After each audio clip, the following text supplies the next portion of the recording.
here's a quick video review of a custom ROM for the Samsung Fascinate on Verizon Wireless. This ROM is actually called MIUIWIZ. I believe it's version 1.1. And you can find this over at XDA Developers, which is an outstanding resource for information. You can find out everything you need to know about rooting your phone, whether you can root your phone, and a whole bunch of custom ROMs on there.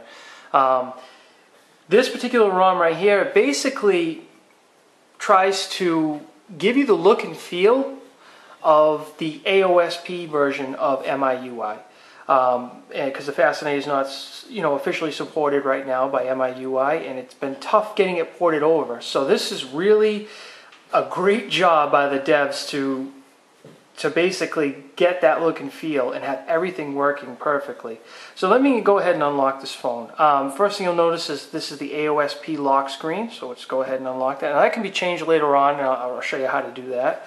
But the first thing you'll notice is that the icons are a lot larger than pretty much any other ROM except for MIUI, and they definitely have an iPhone-ish look to them. That in itself is a result because these are actually the iPhone 4 icons, which you can download and install and use on this ROM. And I just like the way they look, very clean, really good quality. So it's something I wanted to put on my phone. It works out well.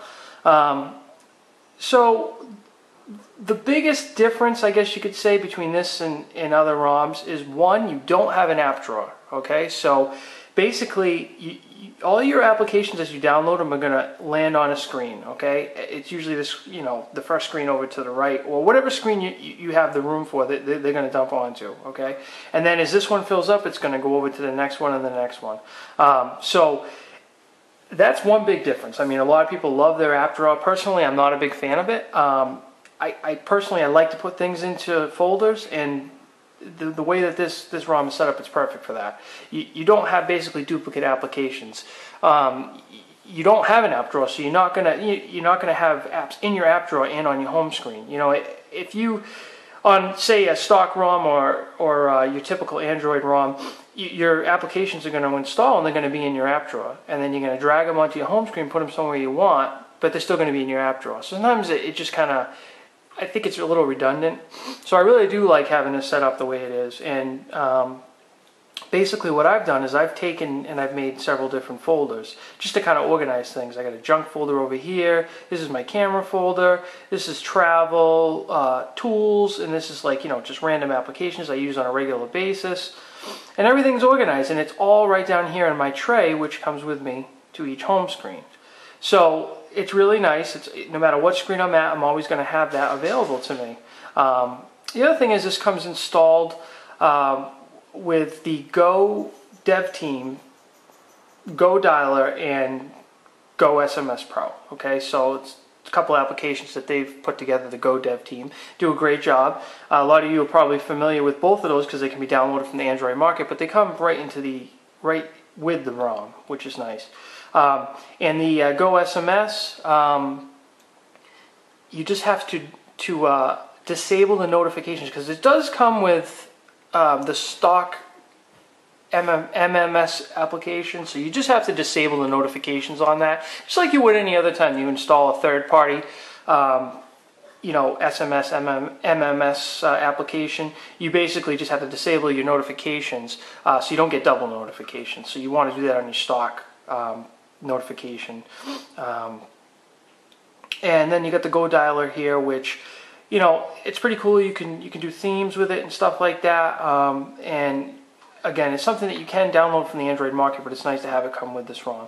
All right, so if we pinch the zoom here, all right, we're going to see basically all the different home screens, and you can see you can have a ton of them. Okay, there's not like a 7 home screen limit here or 5 home screen limit. I mean, it's pretty ridiculous. And if you scroll over to the right, you can see there's just more. And if you want to add more, you just keep tapping to add. If you want to take them away, you hit the little X over here, and it just deletes them. Okay. And if you want to change, see the little blue icon is basically when it's lit up. That's your home screen. Okay. So if you want to change that, you just bring that over here, and there's your new home screen. And bring it over here. There's your new home screen. And then you hit home, and there you are. So So it's pretty cool how you can switch that up pretty quick. Now let's go to one of the blank screens. So widgets, you can install any normal widget you would for any application. So all you do is you long press on the home screen and you click on this little box right here on the right hand side. All right, and there's all your widgets. Scroll left, scroll right. Okay, obviously not a lot of applications on here right now, so there's not a whole lot of them. But let's say I wanted to put the Twitter application, okay, and bring the widget down. You just grab a hold of it, drag it right down to whatever screen you want it on. Now let's say that I wanted to put Engadget over here. I can drag Engadget and I can stick it over there. It's going to ask me some questions, and there it is. Okay. Back out once. You still have some time here if you wanted to do any more editing. We don't, so there we go. And then if you want to get rid of it, long press, dump it in the trash can, long press, dump it in the trash can. Okay, very easy to add widgets. I like the way they've set it up. It's very clean, and again, it's pretty cool because let's say that you wanted to put you can just go through all your different screens here, and you can just scroll from left to right and just pick whichever one you wanted to go on. And I like that. That's nice. It's very, very easy, user-friendly interface. All right, so we'll go back to the home here. Show you the camera real quick on this, just to show you that everything does work. And we'll go ahead and we'll take a picture, and you can see that it does work, and you're going to see your normal settings and stuff like that for it, and a lot of different things you can play around with over here. Again, it works perfectly. Let's swipe down right here. Now, if you haven't seen that before, it's really cool. You probably have, though, if you've seen some other custom ROMs, because basically you're pulling down, you're getting all your notifications, and you're getting all these little toggles up top. And you get your Wi-Fi, Bluetooth, GPS, which all work perfectly, no issues whatsoever. You get your emails, your text messages, and all that stuff. You can also toggle off data and the rotation. That's really nice as well. So let's jump into the menus here real quick, and we'll go into settings. And in settings, this TSM parts. Now that comes with this ROM. Really cool. Gives it the opportunity to really make some good changes. One being the lock screen. So if we went to lock screen settings, okay, and then lock screen style. Sorry, not music controls. Lock screen style. Here's your different lock screen styles. So you've got the AOSP, which I have it on now, or we can do the MIUI. All right. So say we do the MIUI, we lock it, unlock it, and there it is. And if you've ever seen the MIUI ROM before, it looks very familiar to you. And all you do is you drag down, just like that, to get it to unlock for you. So that's just another little tweak you can do, which is nice. The other thing you can do in the TSM parts, which is nice, is a whole bunch of stuff with the status bar. I mean, you can pretty much disable or enable anything that comes up here. Like right now, I just have the battery percentage. I don't even have a battery icon. I just have the battery percentage up there, if you can see that. I don't know if this will focus or not, but and you can also drop out the, like I said, the icon itself, the charging icon. You can hide the clock, which I like to do because I don't like to have duplicate clocks, and I like to run one on my home screen. So that's pretty cool. You can do that. And then you got some other stuff in general settings where you could take your window animations, transition animations. You can speed them up and slow them down. It's kind of like what the spare parts application allows you to do, but this is all built right into the ROM, which is nice. It's really nice.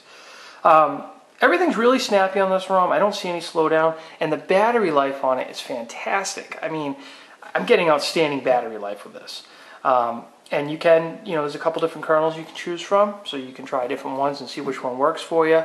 Again, all this information is available to you on XDA if this is new to you. You can really, if you spend the time and you read, everything you need to know is there. My recommendation would be to spend the time and read before you start peppering people with questions, because it's pretty much all there for the most part, but every once in a while you run into a problem you just haven't seen before, and everyone's very helpful there. So that's basically it for this ROM. I mean, I probably missed a few things, but I just wanted to give you a brief overview. I've noticed that there hasn't been, a whole lot of, reviews of the actual ROMs that you can put on your phone. Sometimes you just don't, want to flash, your phone with a random ROM before you really get a look and feel for what it is. And I'm telling you, I've been running this thing. It's ran flawlessly for me. I haven't had any forced closes. I haven't had to pull my battery. I mean, really, they've done an outstanding job. And this phone was just really plagued from the get-go. I mean, it's great hardware, but unfortunately, between the Verizon bloatware and in my opinion, TouchWiz, this phone it just killed it, because TouchWiz slows it down. I mean, if you use a custom ROM on this and then you use TouchWiz, it's night and day difference for the speed and the way that everything functions. Everything just works great. And all the bloatware that Verizon puts in there is just horrible. I mean, it just a whole bunch of useless apps that you can't delete that you're probably not going to use, and that's just kind of a pain in the butt. So that's basically it.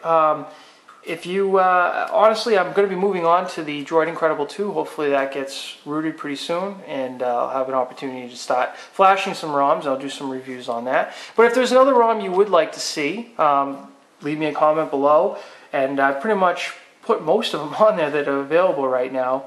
And you know, even a couple of the gingerbread ROMs I've put on here, and I have no problem flashing those and doing a quick review of them. So leave me a comment below if you're interested, and if you can get your hands on this phone, I mean, honestly, it is a little outdated now, but these things are going for like 150, 200 bucks on eBay and Craigslist. You get your hands on one of these and you're tired of your old phone, I mean, you root this thing and you put a ROM on it, you're going to be very happy with it. And it's got a lot of life left. I mean, it's got a beautiful screen, a good processor. It's just, you know, unfortunately the software, in my opinion. So anyways, I hope you enjoyed, and any questions, leave me a comment below.